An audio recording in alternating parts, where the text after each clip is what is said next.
जय माता दी। राधे राधे एवरीवन।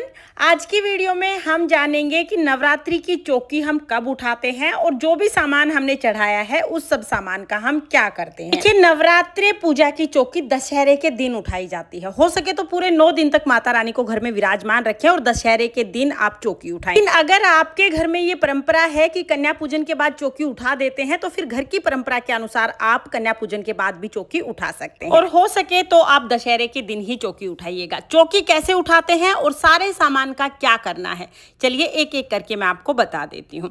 तो देखिए, सबसे ज्यादा सवाल आते हैं कि कलश का हमें क्या करना है। सबसे पहले हम कलश को ही ले लेते हैं। तो देखिए, कलश जो है हमारे यहाँ पर कलश के ऊपर जो नारियल रखा हुआ है, इस नारियल को कन्या पूजन के दिन ही उठा लेते हैं। चाहे अष्टमी का कन्या पूजन हो या नवमी का कन्या पूजन हो, नारियल को आप कन्या पूजन के दिन उठा सकते हैं। नारियल को उठा के जो नारियल के ऊपर हमने कपड़ा या लाल रंग की चुनरी बांधी है, ये चुन्नी कन्या पूजन में आई हुई सबसे छोटी कन्या को हम उठा देते हैं। आप कन्या को उठा सकते हैं या आप इसको मंदिर में चढ़ा सकते हैं। इसके साथ ही जो नारियल है, ये नारियल हम लोग कन्याओं में बांट देते हैं, मतलब इसको काट के प्रसाद बना लेते हैं, कन्याओं में बांटते हैं और घर के सभी सदस्य इसको खा लेते हैं। आप चाहे तो नारियल का विसर्जन भी कर सकते हैं, लेकिन हम लोग पूजा की ज्यादातर चीजें यूज करते हैं, इसलिए हमारे यहाँ पर ये जो नारियल है इसको प्रसाद के रूप में बांट दिया जाता है। आप चाहे तो इसका विसर्जन भी कर सकते हैं, ये पूरी तरह से आप पे डिपेंड करता है। इसके बाद देखिए, कलश में जो जल है, जल के छींटे पूरे घर में लगाएंगे और उसके बाद ये इसमें जो जल बचेगा, ये जल हम पौधों में सींच देंगे। जब जल आप पौधों में सींचेंगे तो इसमें से आपको एक सुपारी और एक सिक्का मिलेगा। अब जो ये सुपारी और सिक्का है, ये आपको अपने पास रखना है। आप इस सुपारी और सिक्के को किसी भी दूसरी पूजा में यूज कर सकते हैं।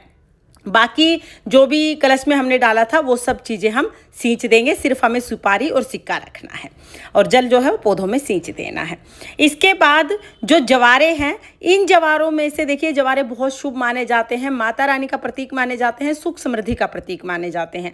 तो ये जो जवारे हैं, इनमें से थोड़े से जवारे निकाल के आप अपनी तिजोरी में रख लीजिएगा, यानी जहाँ पर भी आप अपने धन को रखते हैं वहाँ पर ये जवारे आप रख लीजिएगा। इसके साथ ही बाकी जो जवारे बच जाते हैं, ये दशहरा पूजा में काम आते हैं। बहनें अपने भाइयों के और घर के सभी सदस्यों के कानों में ये जवारे टांगते हैं। बाकी जो जवारे बच जाएंगे, आप वो गाय को खिला सकते हैं या जल में विसर्जित कर सकते हैं। जवारे इधर उधर नहीं फेंकने हैं, ये बहुत शुभ होते हैं, तो इनको आप गाय को खिला सकते हैं। इसके साथ ही जो अखंड जोत है, अखंड जोत में जितना भी घी है सारा जल जाने दीजिएगा, बाती और घी पूर्ण हो जाएंगे। जो दीपक आप जलाते हैं, इस दीपक को आप साफ करके दोबारा पूजा में यूज कर सकते हैं। जितने भी चावल आपने पूजा में यूज किए हैं, इसमें और चावल मिला के आप इनको दान कर दीजिएगा। इसके साथ ही जो भी जल आपने चढ़ाया है, ये सूर्य देवता को आप अर्घ दे दीजिएगा। सबसे ज्यादा सवाल पूछा जाता है कि माता रानी को जो श्रृंगार का सामान चढ़ाया है उसका हमें क्या करना है। देखिए, जो श्रृंगार का सामान माता रानी को चढ़ाया है, इसमें से 1-2 चीजें माता के आशीर्वाद के रूप में आप स्वयं रख लीजिए, बाकी सारी चीजें हमें दान करनी है। किसी भी सुहागन महिला को आप ये सारी चीजें दान कर सकते हैं। जो दक्षिणा है, ये भी हमें दान करनी है। इसके साथ ही देखिए, जो माता रानी को आपने चुनरी उड़ाई है, ये घर में जो आपका पूजा घर है, पूजा घर में जो माता रानी है, आप उनको उड़ा सकते हैं, पार्वती माता को उड़ा सकते हैं, या कभी आपका मंदिर जाना हो तो वहां पर भी आप ये माता को उड़ा के आ सकते हैं, यानी मंदिर में भी आप ये चढ़ा के आ सकते हैं। तो ये सारी चुनरी हम निकाल लेंगे। जो भी मूर्तियां हैं, जब आप चौकी उठाएंगे तो मूर्तियों को उनके स्थान पर विराजमान कर दीजिएगा। पहले जल के छींटे लगाना सब पे, फिर इनको विराजमान कर देना। इसके साथ ही जितने भी फूल पत्ते आपने पूजा में चढ़ाए हैं, उन सब फूल पत्तों को हम पौधों के गमले में रख देंगे ताकि इनका खाद बन जाए। पूजा की कोई भी चीज इधर उधर नहीं रखनी है, सबको बहुत अच्छे से विसर्जित करना है। तो ये सारा सामान हम उठा लेंगे। चौकी के ऊपर जो आसन बिछाया है उसको धो के दोबारा पूजा में यूज करेंगे और चौकी को भी दोबारा पूजा में यूज करेंगे। इस तरह से बहुत आसानी से, बहुत अच्छे से हमें सभी चीजों का विसर्जन करना है।